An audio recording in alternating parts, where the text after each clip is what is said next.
आज मैं आपको प्रैक्टिस सेट 8 का जो प्रैक्टिस सेट 8 हमने दिया है आपको, उसका मैं सलूशन दे रहा हूँ। प्रैक्टिस सेट 8 और इसी क्रम में हम आपको जितने भी प्रैक्टिस सेट होंगे इसके, उसका सलूशन हम आपको यहीं देंगे।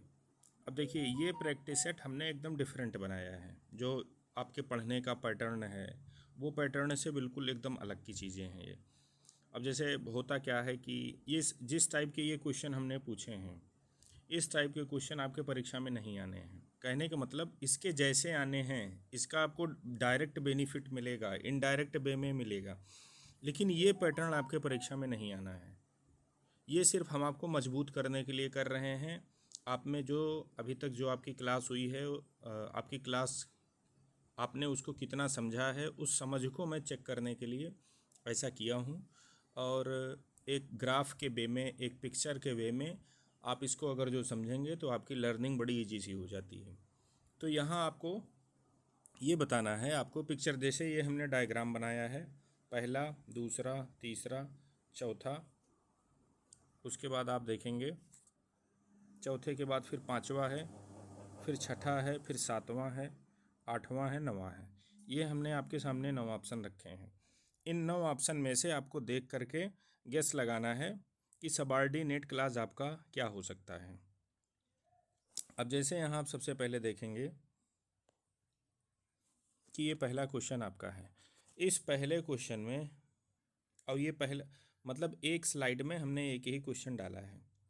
अब जैसे ये पहला पहला आपका क्वेश्चन है, फर्स्ट मतलब ये वाला मे बी। अब जैसे वर्ब आपको यहाँ मिली और इधर आपको क्लाज मिला, तो ये क्लाज सबऑर्डिनेट, ये देखिए सब क्लाज हमने लिखा है, मतलब ये सबऑर्डिनेट क्लाज है। ये सबऑर्डिनेट क्लाज आपका किसका फंक्शन करता है, ये किसका फंक्शन कर सकता है। अच्छा, जिनको क्लाज के बारे में ना पता हो कि क्लाज क्या होता है, फ्रेज क्या होता है, या क्लास कितने टाइप के हो सकते हैं, ऐसी कोई कन्फ्यूजन होगी तो बताइएगा। हमारे पास एक दूसरी क्विज है, क्विज के थ्रू ही वो सब सारी चीज़ें आपको समझ में आ जाएंगी। तो वर्ब मिल रही है, वर्ब के लेफ्ट में आपको क्लाज मिल रहा है, तो इसके होने की संभावना बनती है ये क्लाज आपका नाउन क्लाज हो सकता है। क्यों? क्योंकि इस वर्ब के ये सब्जेक्ट का काम करेगा। तो ये सिर्फ एक जो है पिक्चर के वे में मैं आपको समझाने का प्रयास कर रहा हूँ, और ये ट्रिक जो मैं आपको बता रहा हूँ, जो ये तरीका बता रहा हूँ, ये वास्तव में प्रभावी है। मतलब आप ऐसा अनुमान लगा के करेंगे तो आपके उत्तर सही एग्जैक्ट आएंगे। तो अब आपसे पूछा गया है कि वो क्लाज कौन सा हो सकता है, तो नाउन क्लाज होगा कि एडजेक्टिव होगा, एडवर्ब होगा, तो ये आपका नाउन क्लाज होगा। अब चलिए दूसरे क्वेश्चन पे चर्चा करते हैं। दूसरा क्वेश्चन आपका ये है .2। .2 का मतलब ये हो गया ये वाला। अगर जो आपको सब्जेक्ट मिल रहा है, वर्ब मिल रहा है, उसके बाद आपको सबऑर्डिनेट क्लाज मिल रहा है, तो ये सबऑर्डिनेट क्लाज क्या क्या हो सकता है। चलिए इसको क्वेश्चन, इसके ऑप्शन को देखा जाए। ध्यान रखिएगा, ये चित्र सब्जेक्ट है, वर्ब है, और इसके जस्ट बाद आपका सबऑर्डिनेट क्लाज स्टार्ट होता है, तो क्या बन सकता है। अब आपके सामने ऑप्शन है कि ऐसी सिचुएशन नाउन क्लाज हो सकती है, कि एडजेक्टिव हो सकती है, कि एडवर्ब हो सकती है, कि नाउन और एडवर्ब क्लाज दोनों हो सकता है। कहने का मतलब कि यहाँ नाउन क्लाज होने की भी संभावना है, एडवर्ब क्लाज होने की भी संभावना है।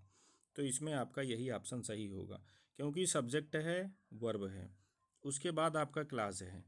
तो अगर जो ये वर्ब ट्रांजिटिव है तब तो ये ऑब्जेक्ट बन जाएगा, तो ये क्लाज आपका नाउन क्लाज बोला जाएगा। ये वर्ब अगर जो आपके इनट्रांजिटिव है तो फिर आपका ये क्लाज एडवर्ब क्लाज का फंक्शन करेगा।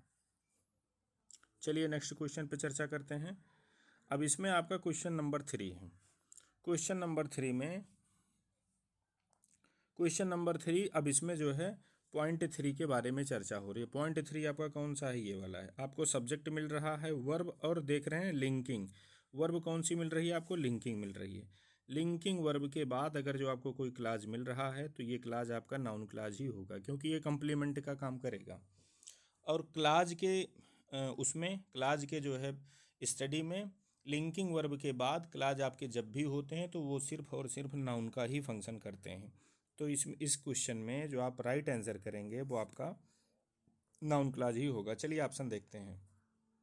आप यहाँ पे देखिए, नाउन क्लाज होगा, एडजेक्टिव होगा, एडवर्ब होगा, कि नाउन एडवर्ब मिक्स होंगे। तो यहाँ आपका एक आंसर है, नाउन क्लाज बनेगा ऐसी सिचुएशन।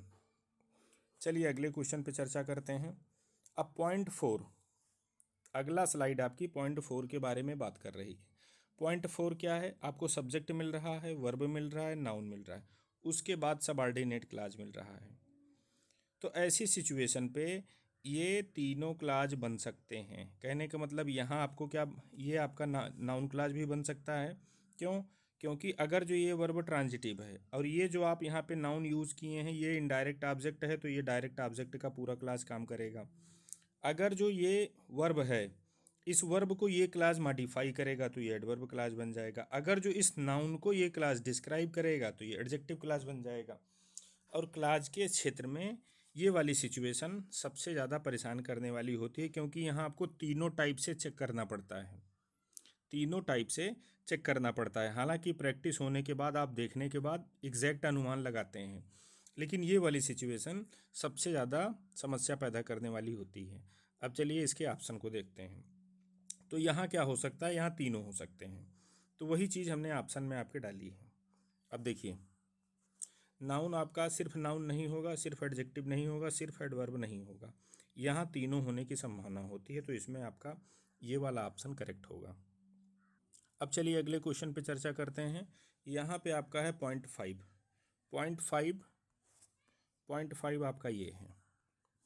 आप देख रहे हैं नाउन आपको मिला, सबऑर्डिनेट क्लॉज मिला, फिर उसके बाद आपको वर्ब मिली। तो यहाँ ये जो सबऑर्डिनेट क्लॉज होगा किसका फंक्शन करेगा, तो नाउन के बाद अगर जो सबऑर्डिनेट क्लॉज आता है तो उसके दो ही फंक्शन होते हैं। अगर जो इधर वर्ब वर्ब नहीं है, डायरेक्ट शुरुआत नाउन से है, तो अगर जो इस नाउन को डिस्क्राइब एक पूरा क्लॉज करता है तो एडजेक्टिव क्लॉज हो जाएगा। डिस्क्राइब नहीं करता है, इसके इक्विवेलेंट ये होता है, तो ये नाउन क्लॉज बन जाता है, और इसी इक्विवेलेंट को एपोजिशन बोला जाता है। तो यहाँ पाँचवें का राइट आंसर आप चलिए नीचे ऑप्शन में पहले देखा जाए। यहाँ आपका नाउन भी बन सकता है, यहाँ आपका एडजेक्टिव भी बन सकता है। तो उसमें ये वाला ऑप्शन आपका बेस्ट है। सिर्फ नाउन नहीं बनेगा, सिर्फ एडजेक्टिव नहीं बनेगा, वो तो आपके चेक करने के ऊपर होता है। ये आपका जो है ऐसी सिचुएशन नाउन एडजेक्टिव दोनों हो सकती है। चलिए अगला क्वेश्चन देखते हैं। अब ये 6, मतलब इसमें आपको ये छठा वाला पॉइंट देखना होगा। अब जैसे ये है, अब जैसे नाउन आपको मिला, ये देखिए ऊपर वाला और नीचे वाला। ऊपर वाले में क्या था, जो सबऑर्डिनेट कंजंक्शन है भी क्लियर नहीं है कि क्या होगा। व्हिच भी हो सकता है, आपका दैट भी हो सकता है, आपका हु भी हो सकता है। यहाँ क्या है, आपका सबऑर्डिनेट कंजंक्शन क्लियर है। कहने का मतलब यहाँ दैट नहीं है, क्योंकि अगर जो दैट रहेगा तभी अपोजिशन बनेगा, बिना दैट के अपोजिशन बनता नहीं है। तो यहाँ पे व्हिच लग गया, कहने का मतलब दैट नहीं है। तो अब यहाँ ज़्यादा परेशान होने की ज़रूरत नहीं है। ये क्लाज होगा तो सिर्फ और सिर्फ एडजेक्टिव होगा। कहने का मतलब व्हिच हो, आपका हु हो, दैट ना हो, बस दैट होगा तभी अपोजिशन बनेगा, विदाउट दैट के अपोजिशन नहीं बनता है। अपोजिशन बनेगा तभी नाउन क्लाज होगा। तो यहाँ इस सिचुएशन में सिर्फ और सिर्फ आपका एडजेक्टिव क्लाज ही होगा। अब इसमें आपका राइट आंसर क्या होगा, राइट आंसर आपका ये वाला होगा, नंबर 2 वाला। चलिए नेक्स्ट देखते हैं, पॉइंट नंबर 7। पॉइंट नंबर 7 आपका बड़ा आसान है। प्रीपोजिशन के बाद सबऑर्डिनेट क्लाज है तो ये भी नाउन क्लाज होगा, और इसी प्रीपोजिशन का ये ऑब्जेक्ट होगा। समझ रहे हैं? तो यहाँ पे आपका क्या होगा, ये नाउन वाला ऑप्शन आपका यहाँ पे करेक्ट होगा। अब चलिए पॉइंट नंबर 8 पे चर्चा करते हैं। पॉइंट नंबर 8 आपका क्या बताता है? पॉइंट नंबर 8 आपका बता रहा है कि आपको सब्जेक्ट मिलेगा, वर्ब मिलेगा, और ये वर्ब ट्रांजिटिव होगी। अब आगे सबऑर्डिनेट क्लास लगा, तो जब ये वर्ब ट्रांजिटिव होगी तो ये ऑब्जेक्ट बन जाएगा, और जब ऑब्जेक्ट बनेगा तो ये आपका नाउन ही होगा, और क्लास है तो आप इसको नाउन क्लास बोलेंगे। तो इसका 8वें का राइट आंसर क्या है, आपका नाउन क्लास है। चलिए अगला क्वेश्चन देखते हैं। अगला क्वेश्चन आपका ये 9 है, 9th क्वेश्चन आपका है, और इसमें 9th वाले ऑप्शन पे चलिए पहले इसका फिगर देखते हैं क्या है। आप यहाँ पे देखिए, सब्जेक्ट आपको मिल रहा है, वर्ब मिल रहा है, और ये वर्ब इंट्रांजिटिव है, तो ये सबऑर्डिनेट क्लास क्या होगा, तो ये एडवर्ब क्लास हो जाएगा। तो इसमें आपका राइट आंसर कौन सा होगा, इसमें आपका राइट आंसर एडवर्ब क्लास वाला होगा। ये वाला आप इसका राइट आंसर ये होगा। अब यहाँ टोटल जो क्वेश्चन पूछे गए हैं आपको जो है इंटेंसिव प्रोनाउन सिखाने के लिए पूछे गए हैं कि इंटेंसिव प्रोनाउन आपके होते क्या हैं। तो देखो, इंटेंसिव प्रोनाउन वो होते हैं कि सेल्फ वाले ये होते हैं। सेल्फ वाले में क्या होता है, सेल्फ वाले में जैसे आपका रिफ्लेक्सिव आता है, एम्फेटिक आता है। ये दोनों अलग अलग हो, लेकिन इंटेंसिव प्रोनाउन का मतलब है कि इसमें रिफ्लेक्सिव भी है, ये आपका एम्फेटिक भी होता है। कहने का मतलब इंटेंसिव प्रोनाउन के अंतर्गत आप दो पढ़ते हैं, रिफ्लेक्सिव प्रोनाउन और एम्फेटिक प्रोनाउन। अब यही कॉन्सेप्ट रख करके आप क्वेश्चन सॉल्व करते चले चलेंगे। अब यहाँ पे आप देखिए, intensive pronouns are identical to what other kind of pronoun. अब इसका ऑप्शन क्या होगा, इंडेफिनिट प्रोनाउन ये नहीं होना है, रिलेटिव ये नहीं होना है, यही होगा, रिफ्लेक्सिव होगा। अगर जो एम्फेटिक भी होता तो हम एम्फेटिक को भी टिक कर देते। तो यहाँ आपका ये रिफ्लेक्सिव प्रोनाउन यही राइट आंसर है। चलिए अगला अगला देखते हैं। What is the function of intensive pronoun in a sentence. किसी भी सेंटेंस में इंटेंसिव प्रोनाउन का मतलब क्या होता है, या तो सब्जेक्ट ऑब्जेक्ट एक होता है अब या एम्फेसिस डालने के लिए। तो आप यहाँ पे देख रहे हैं, to add emphasis to the role of the subject, समझ रहे हैं, to add emphasis to the role of the direct, ये ऑब्जेक्ट इस पे तो होगा नहीं, to indicate that the subject is also the object of the verb, ये आपका बेस्ट माना जाएगा। समझ रहे हैं, ये आपका बेस्ट माना जाएगा, क्योंकि इसमें बोथ ए भी दिया नहीं है। बोथ अगर जो आपका ए सी दिया होता तो वो बेस्ट होता। अदरवाइज अगर जो ऐसी सिचुएशन बनती है तो पहली वरीयता आपको रिफ्लेक्सिव को देना पड़ेगा। ये ऑप्शन में ना होता तो मैं इसको टिक करता। अब अगला देखिए, प्रोनाउन आपका बड़ा आसान सा है। बड़ा आसान सा क्या है, which is the correct singular first person reflexive pronoun. कहने का मतलब फर्स्ट पर्सन रिफ्लेक्सिव प्रोनाउन में सिंगुलर वाला आपको बताना है। तो ये आपका यहीं पे माई सेल्फ आएगा। अब आपसे पूछा गया कि आप रिफ्लेक्सिव प्रोनाउन कब यूज़ करते हैं। तो रिफ्लेक्सिव प्रोनाउन आप तभी यूज़ करते हैं when a person or thing is the subject and the object of the same verb. इसमें आपका यही करेक्ट होगा। कहने का मतलब सब्जेक्ट होता है, वर्ब होता है, और सेम, जैसे I do, I hurt myself, मतलब काम करने वाला और काम का प्रभाव दोनों एक ही व्यक्ति पर होता है। ये सिचुएशन होती है तभी आप रिफ्लेक्सिव प्रोनाउन यूज़ करते हैं। अब इसमें आपसे पूछा गया है कि टिपिकली जो है इंटेंसिव प्रोनाउन कहाँ आते हैं। तो आप देखिए, दो सिचुएशन इसकी होती है। दो सिचुएशन क्या होती है, जैसे आप सब्जेक्ट लिखते हैं, इसके जस्ट बाद यहाँ आती है, फिर उसके बाद आगे होता है। या तो आप कहाँ यूज, सब्जेक्ट होता है, वर्ब होता है, एक यहाँ पे आता है। समझ रहे हैं। एक आपका एक अगली सिचुएशन आपकी कहाँ बनती है, एक अगली सिचुएशन आपकी ऐसे बनती है, जैसे आपने देखा होगा, सब्जेक्ट होगा, वर्ब होगा, ऑब्जेक्ट होगा, फिर उसके बाद ये सेल्फ वाले आपके यहाँ पे मिलेंगे। तो ये तीन सिचुएशन पे आपको मिल सकता है। तो इमीडिएटली आफ्टर द सब्जेक्ट ये भी करेक्ट है, immediately after the main verb ये भी करेक्ट है, immediately after the direct object of the verb ये भी आपका करेक्ट है। कहने का मतलब ये ऑब्जेक्ट हो जाएगा,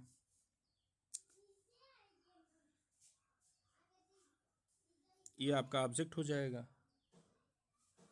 तो अब ये जो आएगा तो ये आपका एम्फेटिक प्रोनाउन बनेगा, ये आपका रिफ्लेक्सिव नहीं बनेगा। जोड़ तो डालेगा सब्जेक्ट पे, तो ये ऑब्जेक्ट के बाद आता है। तो इसमें आपका राइट आंसर क्या होगा, ऑल द अबव।